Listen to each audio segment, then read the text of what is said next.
जो हथियार कहाँ पर गार्डों पे, थानों पे, चौकियों पे रखे जाते थे, उसकी लूट होती थी।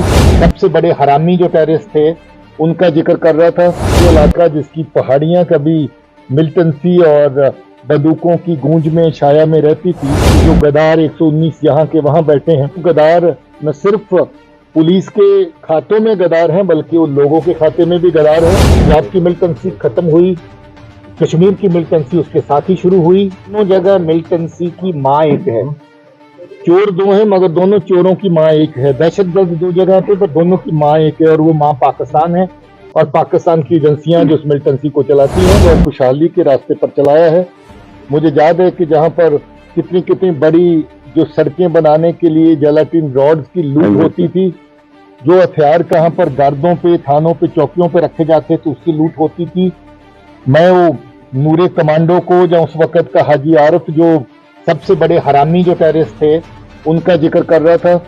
मैं जब 1991 में खुद यहाँ पर आया था तो मैं बता रहा था कि उस वक्त मेरे लिए एक मुश्किल रास्ते में लगा था और वक्त के एसएसपी ने मुझे संदेशा वायरलेस पे भेजा था। तब मोबाइल और ये नहीं होते थे कि आपको वापस नहीं लौटना है जब तक एडिशनल नफरी या बाकी चीजें आपके लिए नहीं भेजेंगे। बाकी डिटेल आपको वापसी पर लौट के बताएंगे।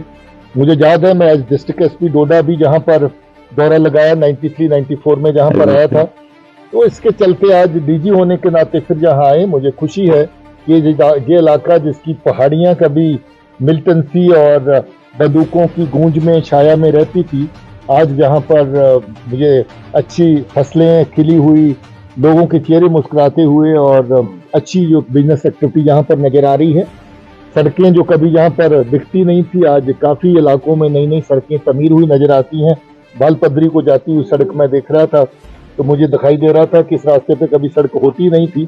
बहुत सारे काम नए जो लोगों की जिंदगी को सहल कर सकते हैं, उस तरह के काम इनिशिएटिव हुए हैं, तरक्की के काम चल रहे हैं। लोगों को मुबारकबाद दी और लोगों को बहुत बहुत शुक्रिया भी कि उन्होंने पुलिस और फोर्सेस का इस हद तक साथ दिया।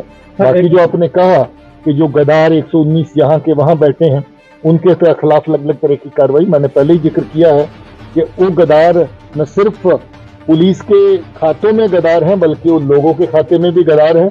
और उन गद्दार जो हैं, उनकी साजिशें जो पाकिस्तान के साथ मिलकर करने की कोशिश कर रहे हैं, वो हम सब ने मिलकर के डिफीट करने हैं। सर, ये जो खालिस्तानी फोर्स पूरे इंडिया में कैसे क्रैकडाउन होते हैं, कि जम्मू कश्मीर कैसे देखे, क्योंकि जो एफिनिटी है पंजाब के साथ बॉर्डर में सटा हुआ, तो यहाँ पे किस तरीके देखिए, पंजाब की मिलिटेंसी जब चल रही थी तो उस मिलिटेंसी के दौरान जम्मू कश्मीर के कुछ इलाके पंजाब की मिलिटेंसी के साथ भी प्रभावित हुए थे, अफेक्टेड थे। पंजाब की मिलिटेंसी खत्म हुई, कश्मीर की मिलिटेंसी उसके साथ ही शुरू हुई, बल्कि उसके साथ साथ ही शुरू हो गई। और दोनों जगह मिलिटेंसी की माँ एक है। चोर दो हैं मगर दोनों चोरों की माँ एक है। दहशतगर्द दो जगह पे, पर दोनों की माँ एक है और वो माँ पाकिस्तान है। और पाकिस्तान की एजेंसियां जो उस मिलिटेंसी को चलाती हैं, हम लोग दोनों तरफ ख्याल रख रहे हैं।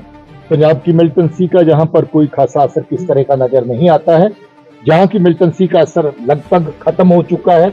बची खुशी मिलिटेंसी का पीछे चढ़ के सफाया करने की कार्रवाई होकर चल रही है और मुझे उम्मीद है कि आने वाले टाइम में वक्त और अच्छा होगा। गंडों के लोग, डोडा के लोग, किश्तवाड़ के लोग और पूरी यूपी के लोग जो हैं वो फिर से एक अच्छे अमन के माहौल में अपनी जिंदगी को बसर कर सकेंगे। मेरी ये दुआ